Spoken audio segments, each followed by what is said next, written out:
Crypto currency को लेकर आजकल खूब चर्चा हो रही है। बिटकॉइन भी एक क्रिप्टो करेंसी है। इस वीडियो में हम आपको इसी क्रिप्टो करेंसी के बारे में विस्तार से बताएंगे। इसके हर पहलू से आपको रूबरू कराएंगे, साथ ही बताएंगे कि इसका भारत में चलन है या नहीं, इसका भविष्य में इस्तेमाल कैसा होगा, बिटकॉइन का लेन देन कैसा होता है। पुराने जमाने में जब बैंक नहीं हुआ करते थे तो व्यापारी और शाहूकार एक टोकन का इस्तेमाल करते थे। टोकन एक तरह का आज्ञा पत्र होता था जिसे देखकर सामान खरीदा या बेचा जा सकता था।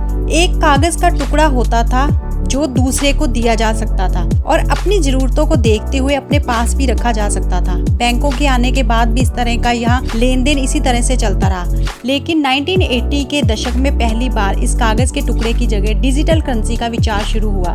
अमेरिका के डेविड चाम ने सबसे पहले नीदरलैंड में डिजी कैश का आविष्कार किया।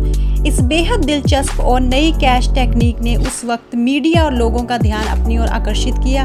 तब माइक्रोसॉफ्ट कंपनी ने दुनिया के हर विंडोज, पीसी और कंप्यूटर में इजी कैश डालने के लिए डेविड चाम की कंपनी को $180 मिलियन का ऑफर किया था। क्रिप्टो करेंसी दो शब्दों से मिलकर बना शब्द है। क्रिप्टो जो कि लैटिन भाषा का शब्द है जो क्रिप्टोग्राफी से बना है और जिसका मतलब होता है छुपा हुआ। करेंसी भी लैटिन के करेंशिया से आया है जो कि रुपए पैसे के लिए इस्तेमाल होता है। तो क्रिप्टो करेंसी का मतलब हुआ छुपा हुआ पैसा या गुप्त पैसा या डिजिटल रुपया। क्रिप्टो करेंसी एक तरह का डिजिटल पैसा है जिसे आप छू तो नहीं सकते लेकिन रख सकते हैं। मतलब ये करेंसी का एक डिजिटल रूप है। ये किसी सिक्के या नोट की तरह ठोस रूप में आपकी जेब में नहीं होता है, ये पूरी तरह से ऑनलाइन होता है। आसान भाषा में इसे समझिए कि हर देश की अपनी करेंसी है। जैसे कि भारत के पास रुपया, अमेरिका के पास डॉलर, सऊदी अरब के पास रियाल। हर देश की अपनी अपनी करेंसी है, यानी एक ऐसी धन प्रणाली जो किसी देश द्वारा मान्य हो और वहाँ के लोग इसके इस्तेमाल से ज़रूरी चीज़ें खरीद सकते हों, यानी जिसकी कोई वैल्यू हो उसे करेंसी कहा जाता है। इसके बाद डिजिटल लेन देन का दूसरा चरण तब आया जब दुनिया के कई देशों की स्टार्टअप कंपनियों ने रुपयों के लेन देन के लिए इसका इस्तेमाल शुरू किया। दरअसल व्यापारियों और कारोबारियों को ये तरीका इसलिए भी रास आया क्योंकि इसमें पैसे के लेन देन में काफी जल्दी और बिना किसी रुकावट के पॉसिबल था।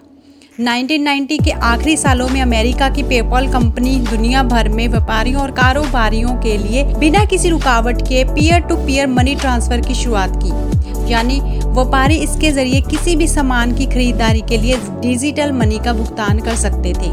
2008 में अमेरिका में आए आर्थिक संकट ने लोगों को डरा दिया और बैंकों में अपने पैसों की सुरक्षा को लेकर वो काफी चिंतित हो गए। इस दौरान क्रिप्टो करेंसी के लिए लोगों में दिलचस्पी बढ़ी और लोग इसके आविष्कार और इसके इस्तेमाल के बारे में सोचने लगे। इस तरह जनवरी 2009 में बिटकॉइन की शुरुआत हुई।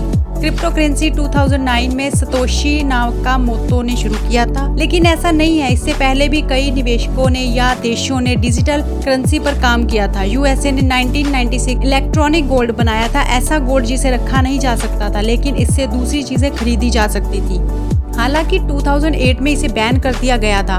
वैसा ही 2000 में नीदरलैंड ने पेट्रोल भरने के लिए कैश को स्मार्ट कार्ड से जोड़ा था। बिटकॉइन सबसे महंगी वर्चुअल करेंसी है। आसान भाषा में कहे तो क्रिप्टो करेंसी एक डिजिटल कैश प्रणाली है जो कंप्यूटर एल्गोरिदम पर बनी है। ये सिर्फ डिजिट के रूप में ऑनलाइन रहती है।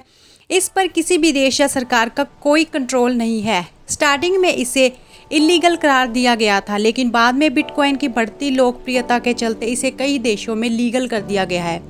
कुछ देश तो अपनी खुद की क्रिप्टो करेंसी ला रहे हैं। बिटकॉइन दुनिया की सबसे महंगी वर्चुअल करेंसी है। कैसे काम करती है क्रिप्टो करेंसी? पिछले कुछ सालों में क्रिप्टो करेंसी की लोकप्रियता बढ़ी है। इन्हें ब्लॉकचेन सॉफ्टवेयर के जरिए इस्तेमाल किया जाता है। ये डिजिटल करेंसी इनक्रिप्टेड यानी कोडेड होती है। इसे एक डिसेंट्रलाइज्ड सिस्टम के जरिए मैनेज किया जाता है। इसमें प्रत्येक लेन देन का डिजिटल सिग्नेचर द्वारा वेरिफिकेशन होता है। क्रिप्टोग्राफी की मदद से इसका रिकॉर्ड रखा जाता है। इसके जरिए खरीदी हुई चीजों को क्रिप्टो माइनिंग कहा जाता है, क्योंकि हर जानकारी का डिजिटल रूप से डेटाबेस तैयार करना पड़ता है जिनके द्वारा ये माइनिंग की जाती है। उन्हें माइनर्स कहा जाता है। ये सारा काम पावरफुल कंप्यूटर्स के जरिए होता है।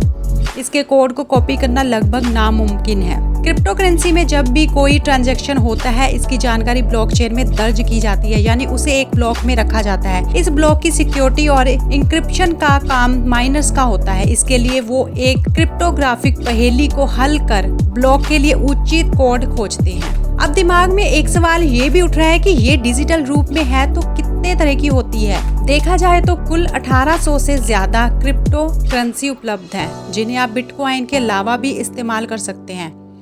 Ethereum, Litecoin, Dogecoin, Faircoin, Dash, Peercoin and ripple.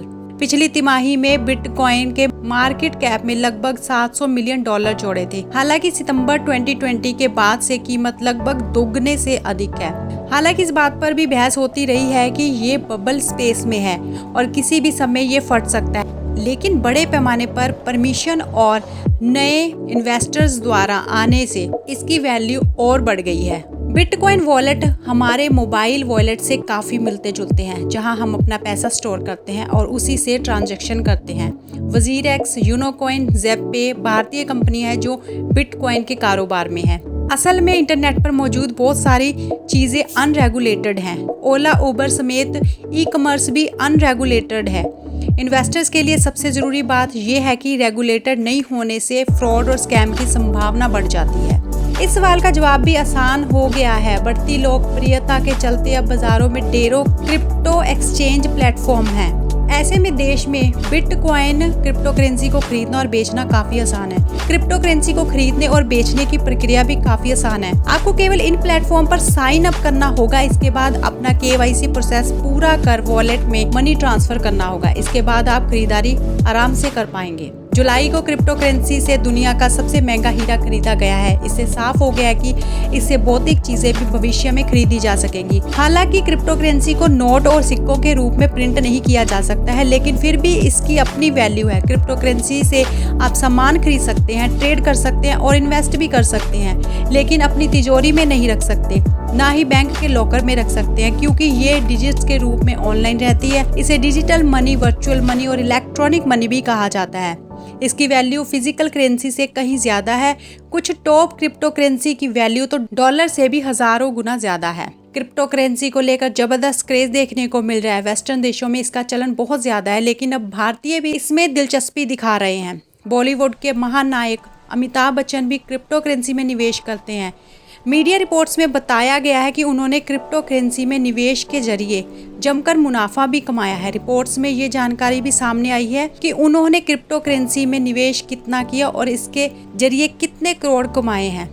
Bloomberg billionaires index के अनुसार विक्लेवोस जुड़वा की कुल संपत्ति $6.4 बिलियन है। उन्होंने जेमिनी की सह स्थापना की और बिटकॉइन के सबसे बड़े धारकों में से एक माना जाता है।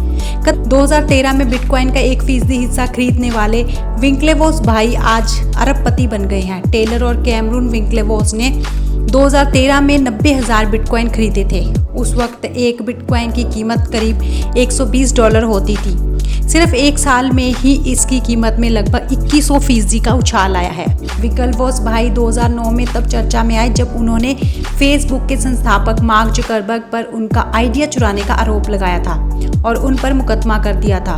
नुकसान की भरपाई के लिए विंक्लेवोस भाइयों ने जुकरबर्ग से $100 मिलियन मुआवजे की मांग की। अमेरिकी मीडिया के मुताबिक ये मुआवजा तो उन्हें नहीं मिला, लेकिन 2011 में उन्होंने जुकरबर्ग के साथ अदालत के बाहर समझौता कर लिया।